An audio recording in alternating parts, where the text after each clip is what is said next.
नमस्कार दोस्तों, आपका शुभचिंतक Dinesh Bhatt LIC finance advisor. ये लॉकडाउन का जो समय चल रहा है ये बड़ा तकलीफ़ का समय है और इस समय पे एक ही नियम हमारे लिए ये है कि घर पे रहें, सुरक्षित रहें, प्रशासन के नियमों का पालन करें।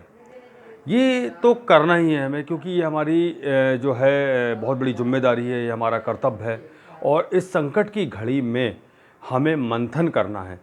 क्योंकि इस संकट की घड़ी में अगर हमारे पास बहुत ज़्यादा समय हमारे पास है, क्योंकि हम एवरीडे 10 से 12 घंटे काम करने वाले लोग हैं और काम नहीं कर पा रहे हैं, केवल घर में ही हैं और इस समय पर कुछ ना कुछ नया कुछ करना पड़ेगा, कुछ ना कुछ सोचना पड़ेगा, कुछ मंथन करना पड़ेगा। मैं एक छोटी सी एक स्टोरी आपके साथ शेयर करना चाहता हूँ, एक छोटी सी बात आपके साथ शेयर करना चाहता हूँ। वो बात ये है कि अगर हम एक एग्ज़ाम्पल लेते हैं कि मेरे को भोपाल से बॉम्बे जाना है और मेरा एजुकेशन उतना हायर एजुकेशन नहीं है, मैं एक नॉर्मल पर्सन हूँ।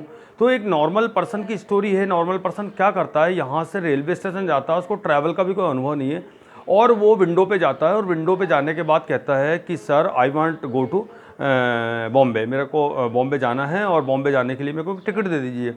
तो वो जो टिकट बनाने वाला पर्सन होता है रेलवे का, वो एक टिकट बना के उसको देता है जनरल क्लास का और पैसे ले लेता है, वो टिकट दे देता है और टिकट लेने के बाद उस पर्सन को उतना उसको एक्सपीरियंस नहीं है ट्रैवल का और उतना नॉलेजेबल भी नहीं है, उतना ज़्यादा पढ़ा लिखा नहीं है।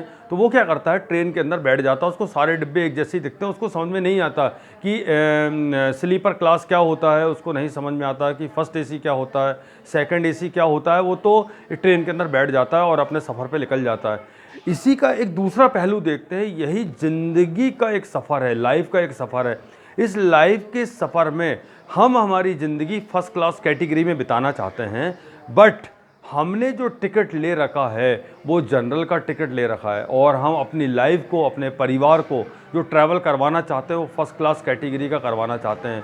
तो उस चीज़ को हमें देखना होगा, मंथन करना होगा। क्योंकि मैं अभी मार्केट के अंदर जब जाता हूँ, मार्केट की जब देखता हूँ, तो व्यक्ति सबसे कम मिनिमम इन्वेस्टमेंट जनरल क्लास वाला अपनी लाइफ के लिए करता है। बाकी वो अपने ऐशो आराम की ज़िंदगी के लिए बहुत पैसा इन्वेस्टमेंट करता है। बहुत सारे लोगों को देखता हूँ मैं कि अपनी कार का प्रीमियम देने के लिए, जो है अपनी मोटरसाइकिल का प्रीमियम देने के लिए और घर के शौक़ के लिए करीबन साल का 50,000 से लाख रुपए खर्च कर देते हैं। बट अपनी लाइफ इंश्योरेंस पॉलिसी के अंदर 50,000 1 लाख रुपए खर्च करना नहीं चाहता। वो सोचता है कि मैंने 2 लाख रुपए की एक पॉलिसी ले रखी है, वो मेरे लिए सफिशेंट है। वो सफिशेंट नहीं है, उसके बारे में उसको सोचना होगा।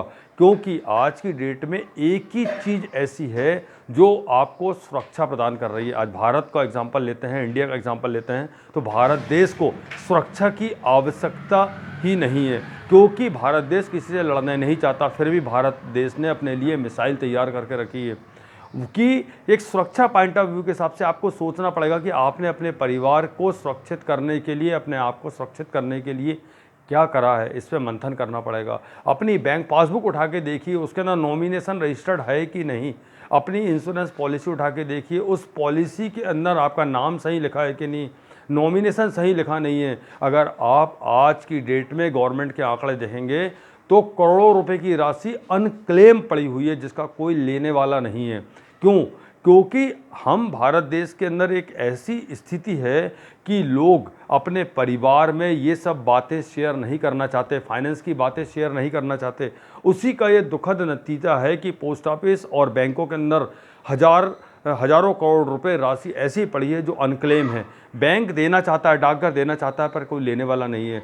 सबसे पहले हम अपनी बैंक पासबुक चेक करें कि उसमें नॉमिनेशन रजिस्टर्ड है कि नहीं, अपना LIC को चेक करें, अपनी प्रॉपर्टी चेक करें, अपने शेयर को चेक करें, अपने म्यूचुअल फंड को चेक करें, अपने PPF अकाउंट को चेक करें, अपने पूरा पोर्टफोलियो डिज़ाइन करें, पूरा लिखें। अपनी फैमिली में कम से कम अपनी श्रीमती जी के साथ सारी बातें शेयर करें और अपना जो फाइनेंस एडवाइज़र है, आपका जो फाइनेंस एडवाइज़र है, उसका नंबर अपनी श्रीमती जी के मोबाइल के अंदर सेव करें, उसको बताएं कि ये मेरा फाइनेंस एडवाइज़र है, ये मेरा चार्टर्ड अकाउंटेंट है।